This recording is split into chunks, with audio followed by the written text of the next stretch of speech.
வீடியோவை ஆரம்பிக்கிறதுக்கு முன்னாடி இந்த ஆடியோவை கேட்டுட்டு வாங்க. அறிவு கட்ட தற்கொலை போனேன், உனக்கு அறிவு இருக்கா இல்லையா, லூசு மாதிரி பேசிக்கிட்டு இருக்க, லூசு போனேன். இல்லை என்னைய வந்துட்டு ஃப்ராடு கடப்புன்ற லூசு நீ தற்கொலை நீ இல்லை சொல்லு. 1950 தான் வந்துட்டு அம்பேத்கர் எழுதின அரசியலமைப்பு சட்டத்தை நடைமுறைப்படுத்துகிறாங்க. அந்த நாளை தான் குடியரசு தின விழாவை கொண்டாடுறோம். அது வரைக்கும் பிரிட்டிஷ்காரன் எழுதின சட்டத்தை தான் யூஸ் பண்ணிட்டு வந்தன்ற அறிவு இல்லை. அதுவும் இல்லாமல் பொண்ணுங்களுக்கு தந்தை வழி சொத்துல உரிமையே கிடையாதுன்ற அறிவு இல்லை உனக்கு. 1956 தான் பெண்களுக்கு சொத்துரிமையே கொண்டு வராங்க இந்திய அரசாங்கத்தில், சுதந்திர இந்தியாவில். அதுக்கு முன்னாடி வரைக்கும் பெண்களுக்கு சொத்தில் வந்துட்டு தந்தை வழி அதில் வந்து சொத்துரிமையே கிடையாதுன்றது தெரியல உனக்கு. அப்போயும் 1956 கொண்டு வந்ததுக்கு அப்புறமும் பெருமளவில் பேசப்படல, பெருமளவில் எங்கே எந்த இடங்களையும் பரவாயில்ல. தமிழ்நாட்டில் 1989 கலைஞர் ஆட்சியில் தான் வந்து பெண்களுக்கு சொத்தில் சமபங்கு இருக்குது, தந்தை வழி சொத்தை வந்து அனுபவிச்சுக்கலான்ற அறிவும் இல்லை உனக்கு.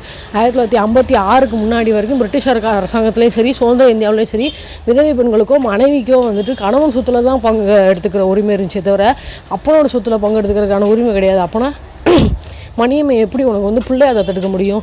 தந்தை வழி சொத்துல வந்து பெண்களுக்கு வந்து சமபங்குங்கும் போது எப்படி பிள்ளையா தத்தெடுக்க முடியும்? ரூசுத்தமானா நீ கேட்டுட்டீங்களா?